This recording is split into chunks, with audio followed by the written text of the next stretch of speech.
sore, kembali lagi bersama saya Satya. Selamat datang di podcast kami, yaitu podcast seputar pariwisata. Pada episode kali ini, kami akan membahas salah satu isu yang cukup sering diperbincangkan dalam dunia pariwisata, khususnya di Bali, yaitu overtourism. Oke, halo, perkenalkan nama aku Putu. Jadi di sini aku sebagai narasumber satu ya. Di Putu, Oke, perkenalkan aku Gusde dan aku di sini jadi narasumber 2 gitu. Oke, perkenalkan namaku Bimande sebagai narasumber 3. Mengenai overtourism nih di Putu, Ya. aku mau bertanya.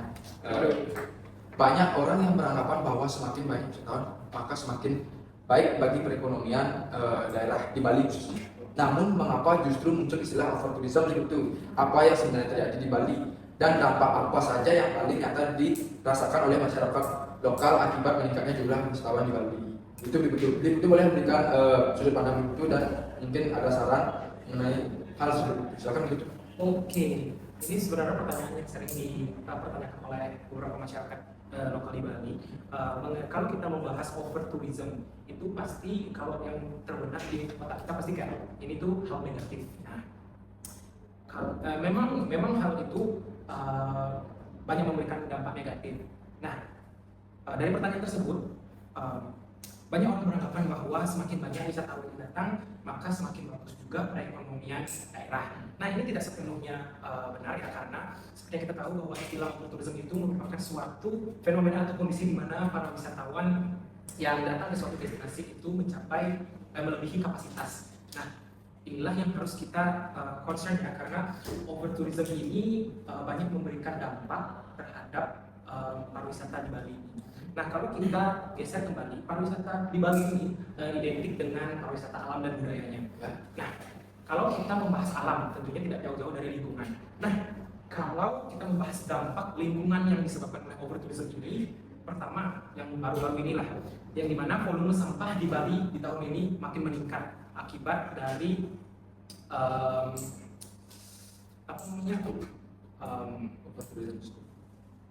ini kayak undang-undang yang dibuat pemerintah mengenai bahwa masyarakat Bali harus mengelola sampahnya sendiri, yang dimana ini masih menjadi kendala bagi masyarakat Bali karena sebelumnya mereka tidak terbiasa dengan program ini, dan juga pemerintah itu tidak memberikan edukasi yang memadai untuk masyarakat kita dalam mengelola sampahnya sendiri.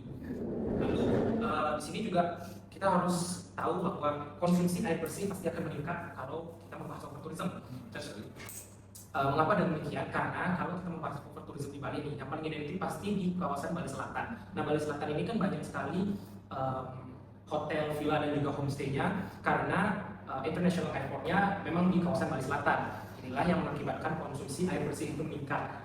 Kalau kita agak ke selatan dikit nih, kita lihat dari Desa Pecatu. Desa Pecatu itu masih kesulitan untuk mendapatkan air bersih karena memang salurannya itu tidak sampai ke sana gitu. Sedangkan kalau kita lihat ke Nusa Dua, itu banyak hotel-hotel yang banyak menggunakan air bersih dan bahkan cenderung untuk melakukan banyak sekali lah konsumsi, kayak overkonsumsi jadinya. Limpah. Ya, sedangkan masyarakat kita yang di bagian selatan itu masih kesulitan untuk mendapatkan air bersih. Kesimpulan yang bisa disampaikan adalah bagaimana suatu destinasi dapat mengelola jumlah wisatawan tersebut agar tidak melampaui daya dukung, agar bisa tetap melindungi lingkungan dan juga masyarakat Bali itu sendiri. Itu sih kalau pendapat dari saya. Berarti dari overtourism ini tidak hanya berfokus pada dampak ekonomi saja, Iya. Sama di Gusti. Apa kabar Gusti? Bilang baik. Oke, sehat. Sekarang Jadi berhubung dengan overtourism nih Gusti. ya. Saya mau dengar pendapat mengenai overtourism, pendapat dari Gusti ini. Jadi jika melihat dari perspektif hukum di Gusti, pariwisata Indonesia, apakah pemerintah dan pelaku usaha memiliki tanggung jawab dalam mencegah terjadinya overtourism? Dan menurut Gusti, apakah pembangunan pariwisata yang hanya fokus pada peningkatan jumlah wisatawan dapat bertentangan dengan prinsip pembangunan pariwisata yang berkelanjutan? Oke. Gusti bisa beri pendapat mengenai hal tersebut dan beri saran. Oke. Terima kasih sebelumnya untuk Sandia. Ya. Oke. Dari perspektif dari perspektifku ini, berdasarkan dari Undang-Undang Nomor 10 Tahun 2009 tentang Kepariwisataan, yang dimana menegaskan bahwa penyelenggaraan pariwisata harus dilakukan berdasarkan prinsip keberlanjutan, menjaga kelestarian dari lingkungan, budaya, serta meningkatkan kesejahteraan dari masyarakatnya seperti itu.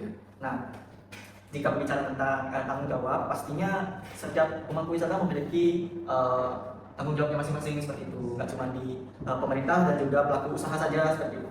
Kalau mungkin tanggung jawab dari pemerintah mungkin ya, dari pemerintah untuk mengurangi selain kayak membantulah terkait overtourism ini, itu mungkin ada beberapa seperti kayak menyusun kebijakan mungkin, melakukan perencanaan, pengendalian dan pengawasan terhadap pengembangan dari destinasi wisata agar tidak melampaui daya dukung dari lingkungannya seperti itu.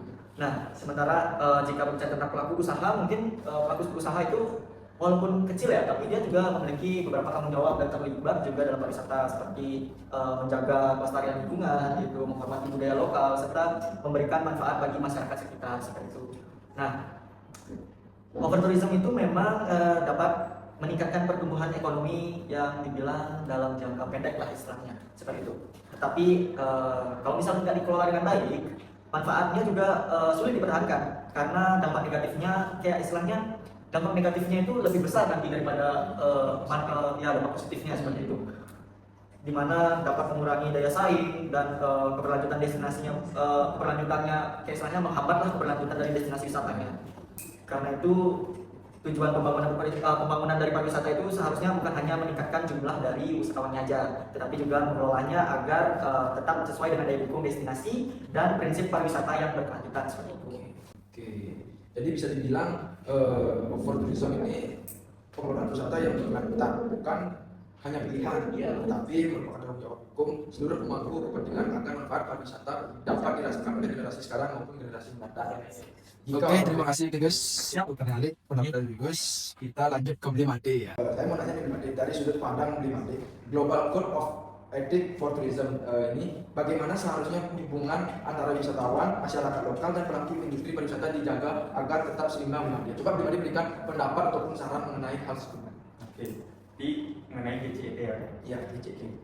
Jika kita lihat dari Global Code of Ethics for Tourism atau bisa dibilang GCET, pariwisata itu sebenarnya tidak hanya menguntungkan wisatawan, tapi atau wisatawan dan pelaku usaha, tapi juga lingkungan sekitarnya juga harus dikeseimbangi. Contohnya itu seperti masyarakat lokal yang harus mendapatkan lapangan kerja, lingkungan yang bersih dan sampah yang dikelola.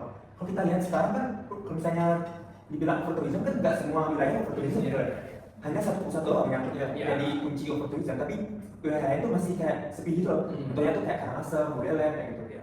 Nah, tapi pemerintah juga ada salah satu solusi dari pemerintah, yaitu mereka kalau untuk bahas lingkungan ya, mereka tuh udah menutup TPA-SO dan menyuruh masyarakat untuk mengelola sampahnya sendiri. Jadi untuk menutup TPA-SO kita tuh jadinya seakan-akan didorong untuk mengelola sampah sendiri. Jadi itu baik sebenarnya untuk jangka panjang. Namun untuk saat ini kan sistemnya belum berjalan dengan baik. Itu yang harus dikelola saat ini. Nah, dalam kasus overtourism di Bali, kita juga punya filosofi yang namanya Trihita Karana. Nah, Trihita Karana itu yang pertama itu ada Karayangan, kedua itu ada Pawongan, dan yang ketiga itu Palemahan. Kita artiin satu-satu. Karayangan itu adalah hubungan antara manusia dengan Tuhan. Pawongan itu hubungan yang harmonis antara manusia dengan manusia. Dan yang ketiga itu hubungan harmonis antara manusia dengan alam. Jadi kita tuh sebenarnya sudah punya filosofi tersebut, tapi tidak dijalankan secara maksimal. Karena filosofi ini kita diajarkan untuk menyeimbangkan semua hal itu loh, dari hubungan antara Tuhan dengan Tuhan, manusia dengan alam, dan manusia dengan manusia. Terakhir untuk mau bertanya ke Blimade. Jadi apakah bisa dikatakan bahwa keberhasilan pariwisata tidak selalu ditentukan oleh jumlah wisatawan? Nah, betul sekali apa yang dikatakan Krisanja, itu sebenarnya jumlah wisatawan itu tidak selalu menjadi keberhasilan suatu destinasi pariwisata. Karena saat ini itu konsep more tourism menjadi better tourism, artinya fokusnya bukan hanya meningkatkan jumlah wisatawan, tapi juga memastikan bahwa wisata itu memberikan masyarakat yang berkualitas bagi wisatawan, masyarakat lokal, dan lingkungan sekitar. Terima kasih kepada seluruh narasumber atas pandangan dan diskusi yang sudah diberikan. Terima kasih juga kepada para pendengar tentunya yang telah mengikuti podcast ini sampai selesai. Semoga pembahasan kali ini dapat menambah wawasan kita tentang pentingnya pengelolaan wisata yang berlanjutan. Sampai jumpa di episode berikutnya. Aku Sanja pamit undur diri. Sekian, terima kasih. Oke, terima kasih.